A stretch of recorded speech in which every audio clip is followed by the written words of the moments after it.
Go. John, I tried out something when I tried to switch the servos, and it didn't pan out. So I have here one of the spare servos. I want to show you something that I see. 12 volt, I'm sorry, 6 volt hooked up. If I take and put the signal wire on the signal output, we get normal operation. Okay, we can control it with the pot. Now I'm standing on the ground, not touching anything. Watch the output.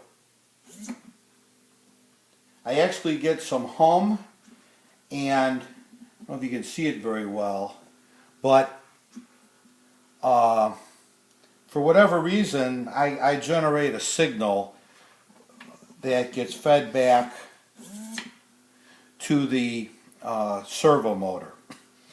Now, what I added was the yellow wire here is the signal wire, which goes up to the bridge and to a terminal post. I just put a jumper on that terminal post just to extend it down to the bench. This, when I went directly, so this wire here is actually goes through the bridge, down and around to the terminal block on the back, and I hooked the spade up over here to this signal wire, which feeds the servo when it's assembled in the bridge. I've tested this output wire here, and we get normal servo operation. This connection here,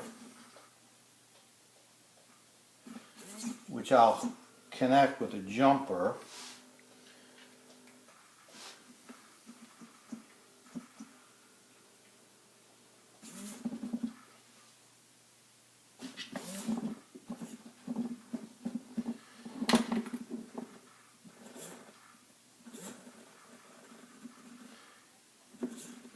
and you can see the dithering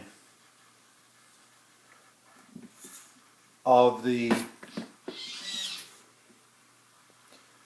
don't know if you can see it that well. You can see the actual dithering of the servo. I'm going to settle down.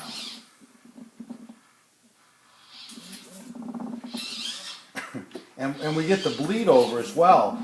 This is driving the other servo, and you can see that it wants to move. This control here should be the only pot that's running it, and you can actually see the dithering of it. And also, as you move the other pot, we get movement from actually both of the servos. If I go back and put that directly on here, I only have movement with one pot moves one servo, and the other pot moves the other servo. I've checked the wire from the signal wire from the block to the block on the back and to the block here. I'm not grounded anywhere. I have no bleed over, but when I run through that wire, I get the dither on the servo, and I get the bleed over from one servo to the other servo. I'm going to send you this. I'll send you this, and I guess it'll just be some food for thought, or give me some idea where to look.